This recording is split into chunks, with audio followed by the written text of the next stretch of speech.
నమస్తే, నేను మీ Gopi. Welcome back to our channel. ఈరోజు మనతో వచ్చరికి సీనియర్ జర్నలిస్ట్ ఎమ్మంది రామారావు గారు ఉన్నారు. సార్ నమస్తే. సార్ నమస్తే బాబు. సార్ రేణు దేశాయ్ గారు అఖీరానందన్ గురించి ఒక ట్వీట్ అయితే పెట్టారు. అసలు ఏంటి సార్ అది? ఇంట్రెస్టింగ్ ఉందంట బాగా అది ట్వీట్. ఇంట్రెస్టింగ్ ఉందంటే రేణు దేశాయి తనకేంటంటే మాట్లాడుతున్నప్పుడల్లా నేను ఎందుకు పవన్కి దూరం అయ్యాను అనే పశ్చాత్తాపం కలుగుతుంది. ఆవిడ ఏదో రెండో పెళ్ళి అంటుంది, కానీ ఆవిడకి నచ్చలేదు, నమ్మకం లేదు, దాని మీద విశ్వాసం లేదు. ఇప్పుడు ఇప్పటికే పవన్ కళ్యాణ్ వాళ్ళు భార్యాభర్తలుగా విడిపోయినా ఎప్పుడో చెప్పాను, వాళ్ళిద్దరు స్నేహితులుగా ఉంటున్నారు అన్నమాట. బిడ్డలు చూడడానికి ఆయన వెళ్తున్నాడు, ఆ ఇంట్లో భోజనం చేస్తాడు, బిడ్డలకు చెప్పవలసింది చెప్తాడు, వాళ్ళకి కావాల్సినవి ఇస్తాడు, అంతా బాగుంది. అంటే భార్యాభర్తలుగా విడిపోయారు కానీ స్నేహితులుగా కలిసి ఉన్నారు కనుక పవన్ కళ్యాణ్ తాలూకు విజయానికి ఏ భార్యకైనా సరే కొంచెం గర్వంగానే ఉంటుంది. అందున అఖీరానందన్ తాలూకు ఆయన ఎంట్రీ ఎలాగుందంటే అదిరిపోయింది అన్నమాట. కన్న తండ్రి గెలుపు, ఆ గెలుపు పక్కనే ఉండడం, కన్న తండ్రితో పాటు అఖీరానందన్ని కూడా అందరూ అభినందించడం, తర్వాత అన్నా లెజినోవా ఆ కొడుకుల దగ్గర తీసుకొని ఆ చేయి పట్టుకొని ఆ లెజినోవాని తీసుకెళ్ళడం, లెజినోవా మామూలుగా ఆయన భుజాల మీద చెయ్యేసి నడిపించడం, ఇవన్నీ చాలా కన్నుల పంటగా ఉంది. దానికి మన ఎవరు రేణు దేశాయ్ గారు రెజినోవా ఉన్నటువంటి పార్ట్ అంతా ఎడిట్ చేసి మిగతా వీళ్ళు పవన్ కళ్యాణ్ అఖీరా ఉన్న పార్టు, ముఖ్యంగా ప్రధానమంత్రిని కలిసి ప్రధానమంత్రి భుజం తెచ్చినప్పుడు ఆవిడ పొందిన ఆనందం ఇంత అంతా కాదు. ఆయనకి ఏంటంటే మోదీ అంటే విపరీతమైనటువంటి గౌరవం, ఒక భక్తి కూడా. అటువంటి మోదీ పక్కన నుంచొని మోదీ భుజం మీద చేయి వేసి చరిచి దగ్గర తీసుకున్నప్పుడు ఏ తల్లికైనా ఆనంద బాష్పాలు రాలుతాయన్నమాట. అదే చెప్పింది మాట. నాకు నా బిడ్డ ఈ స్థాయిలో అంటే ఇలా కనిపించడం. ప్రధానమంత్రి ఇంట్లోకి ఎవరు వెళ్ళగలరండి? ఈ చంద్రబాబు మాత్రం వెళ్ళగలరా? ఏదో ఎలక్షన్స్ కనుక వెళ్తుంది, కానీ ఆయన అపాయింట్మెంట్ పద్ధతి లోకం అంతా వేరేగా ఉంటుంది. అటువంటిది ఇంత సులభ సాధ్యం అయ్యిందా అనేటువంటి ఆనందం ఆవిడకు ఉంటుంది.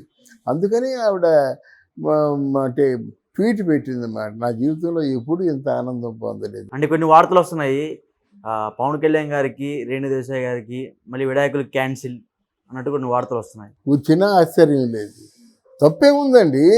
మనం చెప్పుకుందాం మొట్టమొదటిసారిగా. వాడు అందుకే చెప్పాను, భార్యాభర్తలుగా విడిపోయారు, స్నేహితుడిగా కలిసి ఉన్నారు. అక్కడికి వెళ్తాడు, పిల్లల్ని చూస్తాడు, పిల్లల్ని నాకు ఏం కావాలో అచ్చడా ముచ్చడా తీరుస్తాడు, మళ్ళీ కలుసుకుంటూ వచ్చిన వేర్ ఈజ్ రాంగ్? లాలో ఏమైనా ఉంది అది? అంటే ఆల్రెడీ 3 పెళ్ళి అయిపోయింది, మరి ఆమెకి ఎంజాయ్ చేసినట్టే కదా. అది కాదండి, ఆయనకి ఇష్టం బ్రతుకనేది 40 ఏళ్ళకో 50 ఏళ్ళకో ఎవరు గిరిగీసి పెట్టలేదు కదా. 100 ఏళ్ళ జీవితం, 90 ఏళ్ళ జీవితం, అట్లీస్ట్ 80 ఏళ్ళ జీవితం. ఆయన జీవితంలో ఆ జీవితంలో ఆయనకు ఒక అంటే ప్రశాంతత అవసరం లేదా? డెఫినెట్గా వాళ్ళు కలుసుకుంటే సంతోషించే వాళ్ళు మనం ముందు ఉంటాం. తప్పే ఉందండి, వాళ్ళు భార్యాభర్తలే కదా.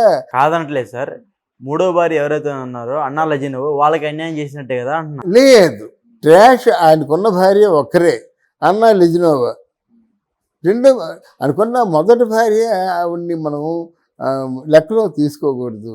పెళ్ళయింది, మాట పెరిగింది, ఇద్దరు ఇమిచ్యూర్లు కనుక అయితే మన 4 కోట్లు ఎంతో భరణం ఇచ్చారు. భరణం తీసుకొని ఆవిడ 2వ పెళ్లి చేసుకుంది, అమెరికాలో ఉంటుంది. ఇది అలా కాదు కదా.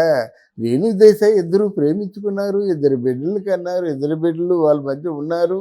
తర్వాత ఏంటంటే ఏదో ఒక చిన్న అభిప్రాయ భేదం వచ్చి వెళ్ళిపోయినారు. డివోర్స్కి అప్లై చేసుకున్నారు, వచ్చింది. అలాంటి వాళ్ళు ఎంతమంది ఉన్నారు సొసైటీలో అనుకుంటున్నారు మీరు? డివోర్స్ అయిపోయిన తర్వాత కూడా మళ్ళీ వచ్చి ఆ స్థానంలో ఉంటారు. తన స్థానం వస్తుంది, కోరుకుంటుంది. స్త్రీ కోరుకుంటే ఎవరెవరండి? నేను ఆయన లేకుండా బతకలేను ఆల్మోస్ట్ ఆల్. అలాగని ఆయన దగ్గర నుంచి డబ్బును కానీ ఏమిని కానీ ఆశించడం లేదు.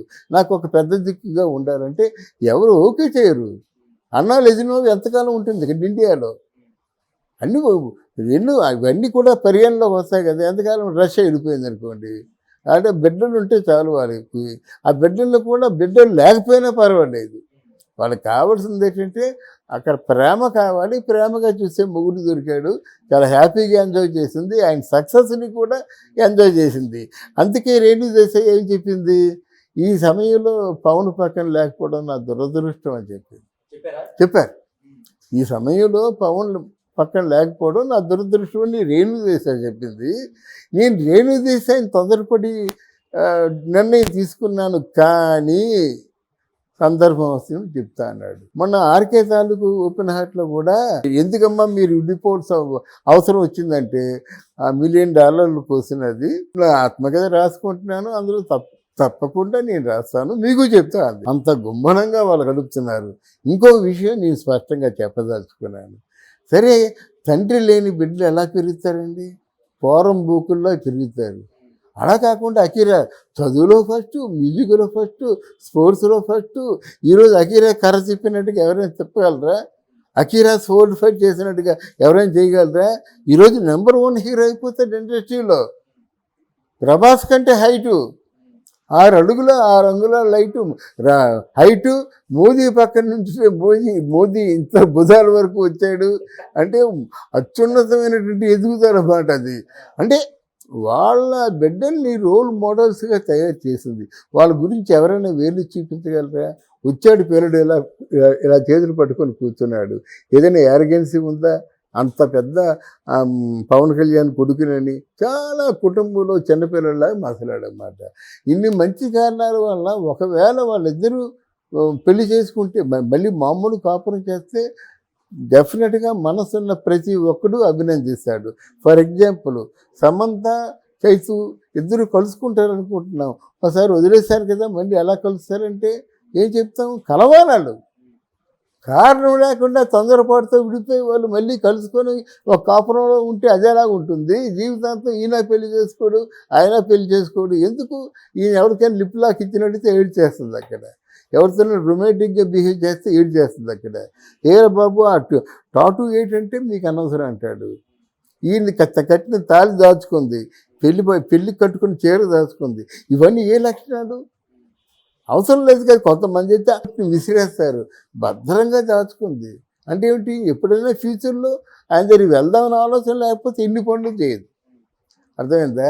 అలాగే ఆవిడ మీద ప్రేమ కూడా చాలా అఖండంగా ఉంది చైతుకి. ఖుషి సినిమాలో మన ఎవరు సమంత, విజయ్ దేవరకొండ చాలా కొంచెం రొమాంటిక్గాను, కొంచెం అందులో కెమిస్ట్రీ ఉంది. మీరు కోపడ్డాడు దేవరకొండ, ఏం చేస్తున్నావు అన్నాడన్నమాట. ఆ నైట్ ఒకసారి వీడియో పెట్టాడు, వీడియో అది రిలీజ్ అయింది కదా ఆ పాట, నా రోజు నువ్వని పాట పాడాడు కదా. ఎంతంటే అటు టైం 3 గంటల మాట. అదొక పొరపాటు అయిపోయింది. అప్పుడు సమంత దేవరకొండ కలుసుకుంటారని ఏమో అనే అనుమానాలు కూడా వచ్చాయి. దేవరకొండకి రష్మిక మందన్న ఉంటుండగా ఎలా ఈవిడితో రొమాన్స్ చేస్తారనేటువంటి ప్రశ్నలు కూడా వచ్చాయన్నమాట. ఏదేమైనా సరే మనస్ఫూర్తిగా హృదయపూర్వకంగా కోరుకుంటే దాన్ని కాదనే శక్తి దేవుడికి ఉండదు. 3 పిల్లలని చెప్పి జగన్మోహన్ రెడ్డి 5 సంవత్సరాలు బట్టి చెప్తున్నాడు. ఆయనకి ఏమైనా రాలిందా? అందువల్ల మనం ఇప్పుడు పాజిటివ్ యాంగిల్లోనూ కన్స్ట్రక్టివ్ యాంగిల్లోనూ మంచి జరగాలని కోరుకోవాలి, కానీ ఆడనాశనం అయిపోవాలి ఇది అంటే పిన్ చేయకూడదు అంటాను నేను. మార్గదర్శకంగా ఉండాలి, కానీ పిన్ చేయకూడదు వాళ్ళ మనోభావాన్ని. తప్పకుండా వాళ్ళు కలుసుకుంటే తప్పే ఉంది ఇక్కడ. ఇప్పుడు ఛానల్స్లో కొంతమంది ఉంటారు, వాళ్ళు బయట ఉంటారు, వాళ్ళు అడ్డమైన బూతులు తిడతారేటండి. అడ్డమైన ఒక అమ్మాయి ఉంది వైసీపీలో, ఆవిడ అంతా పచ్చి బూతులు మాట. అట్లాంటివి ఎలా ఇది చేస్తారు మీరు? వాటి సెన్సార్ ఉండాలి కదా. అలాగే కొంతమంది ఉన్నారు ఎనలిస్టులు అని చెప్పుకున్న వాళ్ళు కొంతమంది నాయకులు మాట్లాడిన మాటలు కూడా మీరు దేన్ని కూడా మీరు ఉపేక్షించవద్దు. ఎందుకయ్యా ఈ మాటలు? నీ అమ్మమ్మ కూడా ఎందుకన్నావు చెప్పు, భాష మార్చుకో, పద్ధతి మార్చుకో, అసెంబ్లీ అంటే దేవాలయం లాంటిది అని చెప్పండి. మీరు కొత్త ట్రెండ్ సృష్టించండి. మీ సృష్టించిన ట్రెండు రేపటి తరానికి స్ఫూర్తిదాయకంగా ఉండాలని నా వ్యక్తిగతమైన అభిప్రాయం.